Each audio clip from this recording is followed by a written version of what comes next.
তো আজকে তো শ্রাবণ মাসের প্রথম দিন, তো বাড়ির পাশে বাজারের সাইডে শিব মন্দির ছিল, তো ওখানেই আসছি পুজো দিতে বোন আমি। তারপর তো এখানে পুজো টুজো সবাই এক এক করে পুজো দিচ্ছিলাম। ফার্স্টে বোন পুজো দিয়ে নিল, তারপরে আমি দিচ্ছি পুজো।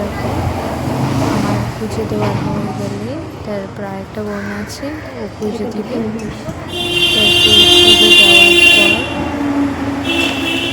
পুজো দেওয়ার পর ফটোগ্রাফি তুলবো, তারপর ফটোগ্রাফি তুলে তারপর তো বাড়ি চলে আসলাম। বেশিক্ষণ লাগেনি দিতে পুজো, কারণ আজকে অত ভিড় ছিল না, ফাঁকাই ছিল। ফার্স্টে তো গেটও বন্ধ ছিল, ভাবলাম তালা মারি দিয়ে মনে হয়ে গেছে। তারপরে তো পাশে যাই দেখলাম যে না, খুলে গেছে মন্দির।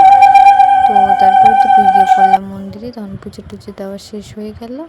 ফটো তুললাম, ফটো তুলে তারপর তো বাড়ি চলে আসলাম। Tata, bye bye.